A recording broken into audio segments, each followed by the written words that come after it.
Meditation types and benefits. Meditation यानी कि ध्यान न सिर्फ आपके मन के विचारों पर लगाम लगाने में मदद करता है, बल्कि ये मन और शरीर को डिटॉक्सिफाई भी करता है। क्या आप ध्यान या मेडिटेशन करते हैं? इस सवाल से बहुत से लोग बचते हैं, क्योंकि इस व्यस्त जिंदगी में हमारे पास ध्यान या मेडिटेट करने का समय ही नहीं है। दरअसल ध्यान करने से पहले कुछ दिन आपको इसका कोई फायदा नजर ना आए, लेकिन कुछ दिनों के बाद आप अपने व्यवहार और शरीर में कुछ बदलाव महसूस करेंगे। जी हाँ, मेडिटेशन करने से पहले तो आपका माइंड डिटॉक्स होता है और फिर ये शरीर के काम काज को बेहतर बनाने में मदद करता है। वो कैसे, आइए हम आपको बताते हैं, लेकिन इससे पहले जानते हैं मेडिटेशन के 5 प्रकार। मेडिटेशन करने के 5 तरीके और फायदे। 1. आध्यात्मिक ध्यान, ऊं के स्वर के साथ ध्यान करना। ध्यान की शुरुआत एकाग्रता के साथ शुरू होती है। ऐसे में शुरुआत में मन को एकाग्र करने के लिए आपको किसी आवाज या स्वर पर ध्यान देने की जरूरत पड़ सकती है। ऐसे में ऊं के स्वर के साथ आप मेडिटेशन की शुरुआत कर सकते हैं। हिंदू धर्म में इस शब्द को सार्वभौम से जोड़ा गया है, यानी कि ये आपके शरीर और मन का मेल करता है और इसे एक करता है। इससे आपकी एकाग्रता बढ़ेगी। उसके बाद ये आपकी समझ और याददाश्त बढ़ाने में मदद करती है। साथ ही इसे करने से आप स्ट्रेस फ्री महसूस करते हैं और आपको बेहतर महसूस होता है। 2. Mindfulness meditation. माइंडफुलनेस मेडिटेशन आपके विचारों के साथ पूरी तरह से उपस्थित होने की प्रक्रिया है।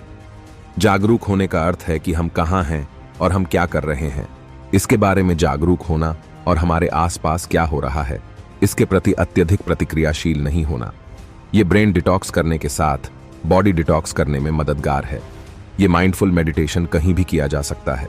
कुछ लोग शांत जगह पर बैठना पसंद करते हैं, अपनी आंखें बंद कर लेते हैं और अपनी श्वास पर ध्यान केंद्रित करते हैं, लेकिन आप दिन के किसी भी समय काम करने के दौरान भी कर सकते हैं। 3. चक्र ध्यान। चक्र एक प्राचीन संस्कृत शब्द है। चक्र शरीर में ऊर्जा और आध्यात्मिक शक्ति के केंद्रों का उल्लेख करते हैं। माना जाता है चक्र 7 प्रकार के होते हैं। प्रत्येक चक्र शरीर के अलग अलग हिस्से में स्थित होता है और प्रत्येक का एक समान रंग होता है। चक्र ध्यान चक्रों में संतुलन और मन के भावों पर कंट्रोल करने पर जोर देता है। इससे हार्मोनल हेल्थ सही रहत है और मूड स्विंग्स नहीं होते।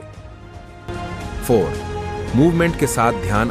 अधिकांश लोग एक जगह पर स्थिर होकर मेडिटेट नहीं कर पाते हैं। ऐसे में उनके लिए कुछ करते हुए ध्यान लगाना आसान होता है। ऐसे में आप कुछ करते हुए मेडिटेशन कर सकते हैं, जैसे कि टहलना, बागवानी करना, सर्कुलर मूवमेंट में किसी पार्क पर घूमना। 5. केंद्रित ध्यान। केंद्रित ध्यान में 5 इंद्रियों में से किसी एक का उपयोग करके एकाग्र होना शामिल है। उदाहरण के लिए आप किसी आंतरिक चीज पर ध्यान केंद्रित कर सकते हैं, जैसे कि आपकी सांस या अपनी नाक या सिर के किसी बिंदु पर।